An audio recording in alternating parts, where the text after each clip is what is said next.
नमस्कार, आप जुड़े हैं इंडिया.com के साथ। मैं हूं देवेंद्र त्रिपाठी। ओमिक्रॉन को लेकर देश के साथ साथ दुनिया में तमाम तरह की उसे कहें कि कोई डरा रहा है तो कोई ये कह रहा है कि ओमिक्रॉन से हमें डरने की जरूरत नहीं, क्योंकि वैक्सीनेशन जिस स्पीड में हो रहा है और जिस तरह से इसकी सीवियरिटी सामने आ रही है उसको लेकर के अब डरने की जरूरत नहीं है। लेकिन सच्चाई अभी भी बहुत सारे लोगों को नहीं पता है।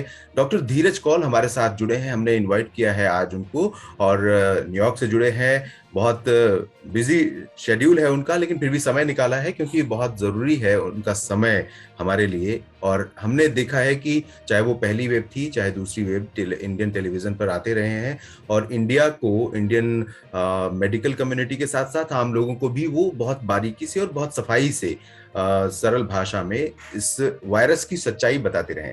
कोविड रिसर्चर हैं डॉक्टर धीरज, बहुत बहुत स्वागत आपका इस शो में।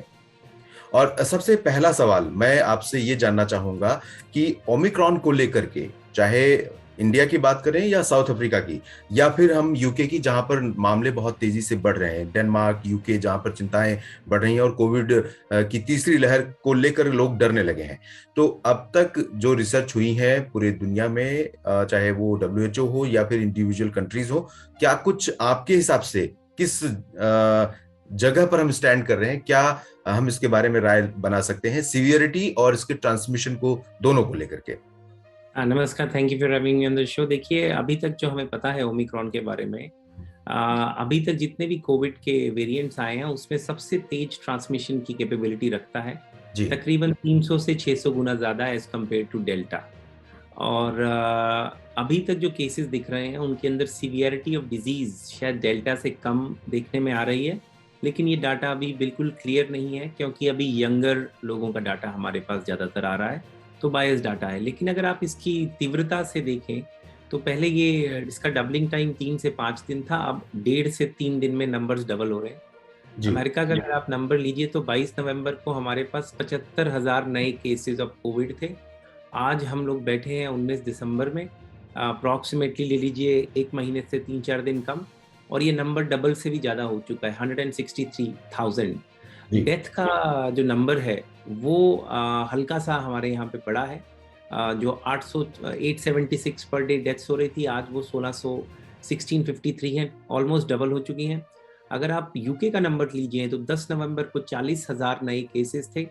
आज 19 दिसंबर को तकरीबन डेढ़ महीने से थोड़ा सा कम अगर ले लें तो 91,000, मतलब दोगुने से ज्यादा रेट हो गया है। बिल्कुल। और डेली डेथ्स अगर आप देखें तो पहले 130 150 के बीच में आ रही थी, जी। तकरीबन नहीं आ रही हैं। और साउथ अफ्रीका के अगर आप नंबर लीजिए, साउथ अफ्रीका में ये पहला केस 9 नवंबर को था, तब वहाँ पे तकरीबन 250-300 नए केसेस एवरीडे आ रहे थे। आज की स्थिति अगर लें तो वो नंबर 20,000 हो चुका है, मतलब तकरीबन क्लोज टू 100 टाइम्स। और डेली न्यू डेथ्स अभी तक उनकी स्टेबल हैं 25 तक। अभी तक जो डाटा आ रहा है hospitalisation rate comparative to delta बड़ा नहीं है, शायद हल्का सा कम हो, अगेन डाटा इज प्रिलिमिनरी। लेकिन क्योंकि ये इतनी तेजी से बढ़ रहा है और अब यूके में प्रिडोमिनेंट स्ट्रेन बन चुका है, आज जो भी कोविड के केसेस आ रहे हैं उसका एक प्रिडोमिनेंट वेरिएंट ओमिक्रॉन है यूके में। और तकरीबन एज ऑफ टुडे 97 कंट्रीज में ये फैल चुका है। अमेरिका के अंदर भी रोज़ तेज़ी से केसेस बढ़ रहे हैं, इंडिया के अंदर भी बढ़ रहे हैं। लेकिन इन केसेस को हम एग्जैक्टली आइडेंटिफाई इसलिए नहीं कर पा रहे क्योंकि हर केस का जीनोमिक सीक्वेंसिंग नहीं होता, उसी से हमें पता लगता है कौन सा डेल्टा है, कौन सा ओमिक्रॉन है। और एक और इशू है कि ये ओमिक्रॉन RT-PCR में थोड़ा कम डिटेक्ट हो रहा है एज कम्पेयर टू डेल्टा, और यंगर लोगों को जैसे डेल्टा इफेक्ट करता था ये भी इफेक्ट कर रहा है। जी। डॉक्टर धीरज, मैं इसी से जुड़ा एक सवाल मेरे जहन में आ रहा है कि भारत में आपने जो जीनोम सीक्वेंसिंग की बात की, तो क्या भारत या दुनिया में, क्योंकि जो नंबर ऑफ केसेस हैं वो अभी बहुत ज्यादा तेजी से सामने नहीं आ रहे हैं और 90 प्लस कंट्रीज में पहुंच चुका है। इंडिया में लगभग 12 यूटीज और स्टेट्स में पहुंचा हुआ है और 158 केसेस सामने आए हैं। तो ये due to slow identification process. तो क्या इस प्रोसेस को बढ़ाने के लिए जो अभी IIT दिल्ली ने एक कोई किट डेवलप डेवलप की थी, जिसमें सिर्फ 2 घंटे में पता चल सकता है कि ओमिक्रॉन वेरिएंट है या नहीं है। कि उसके म्यूटेशन के प्रोसेस से उन्होंने कुछ आइडेंटिफाई किया था, जो जिस तरह से वो म्यूटेट करता है बाकी वेरिएंट के मुकाबले, तो उन्होंने वो आइडेंटिफिकेशन हो सकता है उस किट के थ्रू। तो क्या अभी किट डेवलप हो चुकी है इसके आइडेंटिफिकेशन को लेकर, ताकि जल्दी पता चल सके मामले, और जल्दी पता चलेगा तभी हम उस पर एक्शन ले सकते हैं? हाँ, अभी तक ऐसी कोई किट्स इंटरनेशनली रिकॉग्नाइज नहीं है। ओके। IIT ने अगर पिछले कुछ दिन में की है तो उसका डाटा इंटरनेशनल कम्युनिटी में अवेलेबल नहीं है। जी। आज की डेट में भी अगर आपको ओमिक्रॉन को डेल्टा से सेपरेट मतलब देखना है हाँ। किस टाइप का है, तो जीनोमिक सीक्वेंसिंग करनी पड़ती है, मतलब उसका जीन देखना पड़ता है, पूरा स्टडी करना पड़ता है कि ट्रिपलेट्स कहाँ लगे हैं, जी। उसमें समय लगता है। और RT-PCR भी एक टाइम कंज्यूमिंग है, क्योंकि हम एम्पलीफाई करते हैं जी। रिवर्स ट्रांसक्रिप्टेज PCR के थ्रू, क्योंकि आप सब जानते हैं ये एक RNA वायरस है। जी। तो RNA से हमें DNA बनाना पड़ता है, फिर उसके बाद हम उसे एम्पलीफाई करके देखते हैं कितने स्ट्रैंड्स तक ये डेवलप हो रहा है। तो ये कॉम्प्लिकेटेड प्रोसीजर है। अभी तक ऐसी कोई रैपिड एक्सप्रेस जीनोमिक सीक्वेंसिंग की किट इंटरनेशनली अवेलेबल हो मेरे संज्ञान में नहीं। जी। चलिए, और क्या इस पर किसी पर्टिकुलर वैक्सीन का ज्यादा इम्पैक्ट, ऐसा कुछ सामने आ सका है जिसमें कि ये पता चले कि ये वैक्सीन इस पर ज्यादा काम करी? आज ही मैं एक खबर पढ़ रहा था जिसमें स्पुतनिक को थोड़ा सा ज्यादा प्रभावशाली बताया जा रहा है। क्या आपके हिसाब से क्या है? हाँ, तो मैटर ऑफ फैक्ट स्पुतनिक को कम प्रभावशाली मानने की काफी सारी रिपोर्ट्स हैं इंटरनेशनल मीडिया में। जी। जॉनसन एंड जॉनसन को कम प्रभावशाली मानने की काफी रिपोर्ट्स हैं इंटरनेशनल मीडिया में। अभी भी ये कंक्लूसिव डाटा नहीं है, क्योंकि अभी हमारे पास तकरीबन 6 हफ्ते हुए हैं इस वेरिएंट को जानते हुए। हम्म। लेकिन अगर आप देखिए तो जो ओरिजिनल वेरिएंट था जी। कोविड का, जी। उसके खिलाफ फाइजर की एफिकेसी 95% के करीब थी, जी। और मोडर्ना की 94.5 95.5 फाइजर की थी। जी। उसके बाद डेल्टा के खिलाफ वही एफिकेसी 72% आ गई, और कई नर्सिंग होम में वही एफिकेसी हमें 55% दिखी थी। और इसकी जो एफिकेसी है वो और भी लोअर हम एक्सपेक्ट कर रहे हैं तकरीबन में। अगर ये 50% से कम हो तो मैं हैरान नहीं होऊंगा। उसकी वजह ये है, जितनी भी आप वैक्सीन देख लीजिए जो mRNA बेस्ड प्लेटफॉर्म पे डेवलप हुई हैं, हम्म। तकरीबन सभी स्पाइक प्रोटीन को यूज कर रही हैं। जी। और अभी तक सबसे ज्यादा स्पाइक प्रोटीन की 32 म्यूटेशन हमने इसमें देखी हैं ओमिक्रॉन में, और अब कुछ 2-3 और म्यूटेशन दिखने में आ रही हैं। तो स्पाइक प्रोटीन काफी चेंज्ड है, और आपकी इम्यूनिटी अगर स्पाइक प्रोटीन को टारगेट करके हम इंड्यूस कर रहे हैं एक्टिव इम्यूनिटी, तो अगर स्पाइक प्रोटीन चेंज हो जाएगा तो जो एंटीबॉडीज बॉडी के अंदर हैं हम्म। वो इस वायरस को ठीक तरीके से न्यूट्रलाइज नहीं कर पाएंगी, लेकिन फिर भी एक प्रोटेक्शन मिलती है। इसीलिए हम एनकरेज कर रहे हैं कि हर कोई अपनी सेकंड डोज ले ले, जी। और जो भी बूस्टर को एलिजिबल है वो बूस्टर ले। अगर आपको 6 महीने हो चुके हैं दूसरी डोज के बाद, तो आप ज़रूर बूस्टर लीजिए अगर आपकी कंट्री में वो अवेलेबल है और आपकी गवर्नमेंट ने उसे अलाउ किया है। जी। जी। खास तौर पे ज़रूरी हो जाता है अगर आप वृद्ध हैं, 65 से ऊपर हैं, या आपकी इम्यूनिटी कमज़ोर है, जैसे डायबिटीज़ हो, kidney disease, liver disease, steroids के जो स्टेरॉइड्स लेते हैं पेशेंट बीमारियों की वजह से, कैंसर के पेशेंट, जो पेशेंट्स कीमोथेरेपी हैं, HIV के पेशेंट्स, और कई सारे और पेशेंट्स जिनकी इम्यूनिटी कमज़ोर है, उन्हें बिल्कुल बूस्टर लेना चाहिए।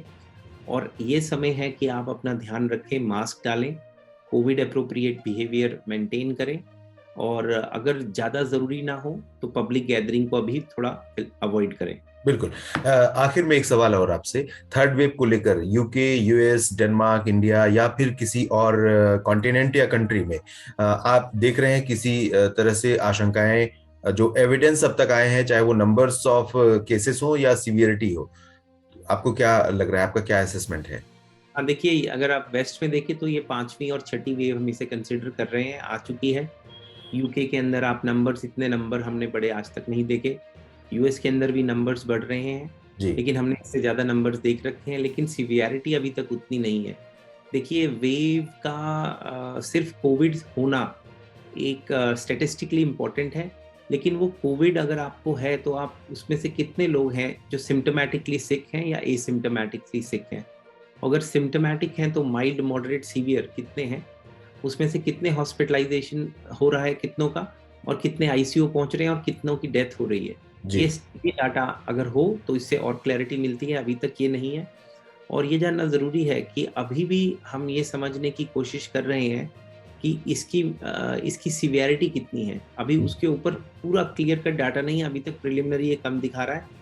लेकिन अगर नंबर्स ज़्यादा हैं, अगर मैं एक डिजीज अगर 100 आदमी में से 5 आदमियों को बीमार करता है, दूसरा डिजीज 100 में से अगर 10 को बीमार कर देता है, लेकिन माइल्ड करता है, हल्का सा माइल्ड करता है, फिर भी हॉस्पिटलाइजेशन रेट्स बड़े हो सकते हैं अगर एब्सोल्यूट नंबर्स बढ़ेंगे जी। तो ये हॉस्पिटल सिस्टम्स को क्रैश करने की एबिलिटी ओमिक्रॉन डेफिनेटली रखता है। इसलिए WHO ने भी इसको वेरिएंट ऑफ कंसर्न बहुत पहले डिक्लेयर कर दिया था 3 ही हफ्तों के अंदर, क्योंकि इसकी संक्रामकता बहुत ही ज़्यादा है। आज तक हमने इतनी नहीं देखी किसी भी कोविड वेरिएंट में। तो इस टाइम पब्लिक को बहुत सतर्क होकर कोविड अप्रोप्रिएट बिहेवियर और मास्क डालकर चलना चाहिए, वैक्सीन्स लगानी चाहिए, और अगर बूस्टर एलिजिबल हो आप वो लीजिए। और जब तक हमें इसके बारे में और डाटा ना आए, प्लीज़ इसको लाइटली मत लेंगे। मैं बार बार हर जगह बोल रहा हूँ, ऑल्दो मीडिया और हमारे पास ये खबरें हैं कि शायद इतना सीवियर ना हो, लेकिन फिर भी पूरी आपको सतर्कता भी बरतनी चाहिए। जी, थैंक यू धीरज, डॉक्टर धीरज, आप हमारे साथ जुड़े, समय निकाला आपने अपने व्यस्त शेड्यूल में से। और दोस्तों आपको बता दें कि डॉक्टर धीरज पहली वेव से, जैसा कि मैंने शुरू में भी कहा, पहली वेव के दौरान, उसके बाद दूसरी वेव, और अभी इंडिया की बात मैं कर रहा हूँ, और अभी भी लगातार इंडियन टेलीविजन पर आप इनको देखते रहे होंगे, जो इसके बारे में जो सच्चाई, रिसर्च से जुड़ी सच्चाइयां हैं, वो आपके सामने रखते रहे। और हम आगे भी डॉक्टर धीरज से जुड़ते रहेंगे और बात करते रहेंगे, जानेंगे कि क्या कुछ बदलाव इस म्यूटेशन में इंडिया में आगे आने वाले दिनों में देखने को मिलता है, और भारत की जो वैक्सीन है उनका कितना इम्पैक्ट इस पर है, सीवियरिटी कितनी होगी, इन सब चीजों के बारे में हम और एक्सप्लोर करने का प्रयास करते रहेंगे। बहुत बहुत शुक्रिया डॉक्टर धीरज आपका हमारे साथ जुड़ने के लिए। Thank you. Thank you so much.